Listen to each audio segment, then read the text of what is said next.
Então, como a gente prometeu para ti, estamos na cidade de Pinheiro Machado e acabamos de chegar por aqui buscando informações de como se chega no Cerro de Porongos. A meu ver, aonde foi escrita a página mais sangrenta e mais vergonhosa da história do nosso estado. Já descobrimos que a gente pega uma estradinha de chão, quem vai para Torrinhas aqui próximo, e vamos embora lá, vem com a gente. Então, tia, nós demos uma paradinha aqui para mostrar para vocês a Guarda Velha. Aqui em 1778 funcionava a Guarda Imperial, que cuidava para que não fosse violado o Tratado de Tordesilhas. Isso era uma região de conflito entre espanhóis e portugueses por muitos anos. Aqui também foi uma área de muita contenda por terra e muito derramamento de sangue. Então, depois da gente se perder, da gente errar caminho, infelizmente é um local que não é muito sinalizado, é difícil de se localizar. Nós fomos parar em Torrinhas, que é uma outra localidade histórica aqui perto. Tem umas fotos para vocês verem depois. E aqui ao fundo, Porongos, Cerro de Porongos. Aqui se escreveu a página mais vergonhosa, mais triste da história do Rio Grande do Sul. A traição de Davi Canabarro, dos líderes farrapos, a toda uma legião de negros escravos lutando pela liberdade. Na Revolução Farroupilha foi prometido aos escravos, aos escravizados, que se alistassem na companhia dos lanceiros negros, que ao final da guerra eles teriam liberdade. 10 anos lutando ao lado de Canabarro, Neto, ao lado é modo de dizer, porque nunca foi uma igualdade. Negros e brancos comiam separado, dormiam separado, lutavam separado. Aos negros eram dadas como armas lanças de madeira, lanças com em torno de 3 metros, facões, adagas, nunca armas de fogo. Essa história romântica que algumas séries de TV nos passam, de negros lutando com armas de fogo, a cavalo, é uma história, é romântico, não tem nada a ver com a realidade. A realidade eram negros semi-desarmados, malnutridos, que por 10 anos lutaram. No dia 14 de novembro, acampam provavelmente ali embaixo, né? Uma planície com água próxima, o local mais propício para que fossem montados o acampamento dos lanceiros negros e dos brancos. Separado, lógico. Canabarro, então, com pretexto de que a guerra já estava no final, desarma os escravos. Retira todo e qualquer armamento deles.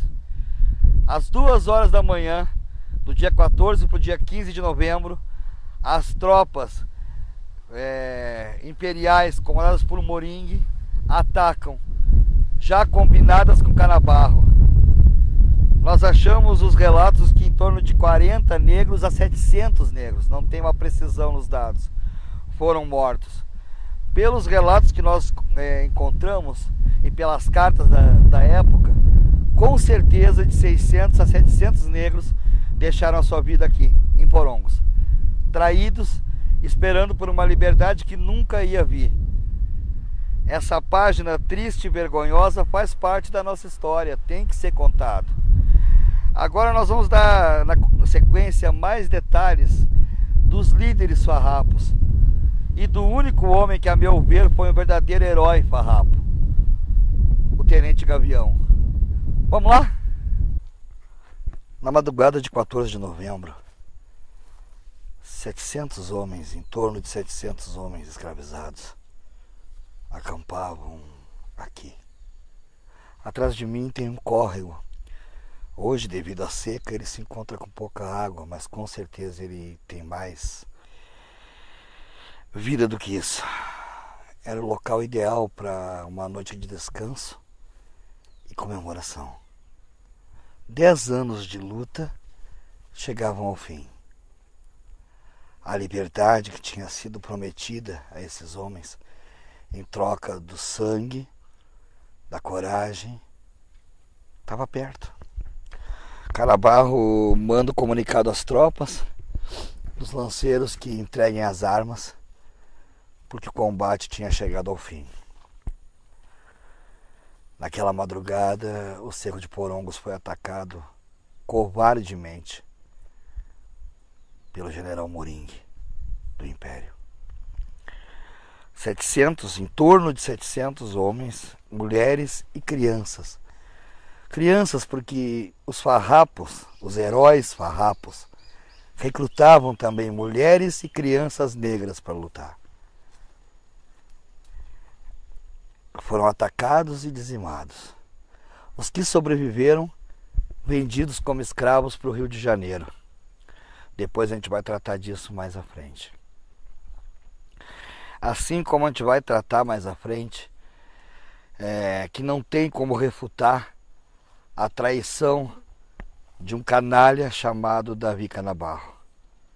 Apesar dos movimentos tradicionalistas gaúchos tentarem negar a traição, ela é documentada, ela é clara. Canabarro foi covarde. Ele e Lucas venderam essa pobre gente. Venderam ao Império. Falamos de um movimento revolucionário, Farroupilha, que se dizia libertário, quando eles mesmos possuíam escravos. Que se dizia contra a escravidão quando eles mesmos começaram o movimento vendendo negros escravizados para comprarem armas. O peso aqui se sente no ar. Imaginem a situação dessa gente. Trazida de África. Ao chegar aqui, perdem o seu nome. São batizados com um nome cristão. E castigados se usarem o seu nome de origem. Perdem a sua religião. Perdem o seu idioma. Havia um decreto que castigava em 30 chibatadas qualquer negro que fosse ouvido falando em seu dialeto. Acho que acabou com essa educação. Primeiro na sua liberdade, na sua dignidade, trazido em um navio, como nós vimos na primeira temporada dessa série. Chegando aqui, roubado do seu nome. Pouca gente sabe, mas o escravizado, quando chegava, era obrigatoriamente batizado. Muitas vezes ainda no porto, onde ele recebia um nome cristão. Esse nome cristão era um novo nome dele. Ele era proibido de mencionar ou ser chamado pelo nome verdadeiro, pelo nome tribal. Era roubado na sua língua.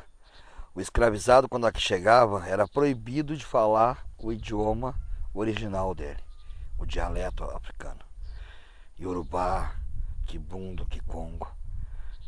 A pena eram 30 chibatadas para o negro que fosse pego falando em dialeto. Os brancos tinham medo que o negro falando na sua língua tramasse contra eles, sem que eles soubessem. Era roubado na sua fé, proibida a sua religião. Então, o comunicado de guerra e de arregimentação para a Companhia de Lanceiros Negros surge nesse cenário tão triste como uma luz de salvação, né? Bom, a gente vai, luta pela República Farrapo e depois ganha a liberdade e terras. Na noite de 14 de novembro, esse sonho acaba. Acaba de uma maneira trágica, traiçoeira e num banho de sangue. O cerco de Porongos, onde a gente está agora, ecoa ainda o grito por justiça. O grito negro que clama para que seja feita justiça. Para que essa traição não caia no esquecimento ou seja negada como sempre foi negado tudo relacionado à escravidão. O nosso Estado costuma mentir a si mesmo que a escravidão aqui foi tênue, que o escravizado e o senhor tomavam chimarrão na mesma cuia, que o mate passava de mão em mão, né? Que o negro aqui tinha liberdade, andava a cavalo, respirava ar puro. Isso é uma mentira cruel. A escravidão aqui foi cruel, mortal. As charqueadas foram mortais. O pampa gaúcho foi inóspito. O nosso clima por si só já era inóspito. Então, de todas essas negações, Porongos não pode ser negado. Nós vamos te mostrar na sequência desse episódio. E na realidade, assim, nós vamos fazer um episódio sobre Porongos e acabou que a gente decidiu que vai ser 3 ou 4, porque a quantidade de material que se achou é muito grande.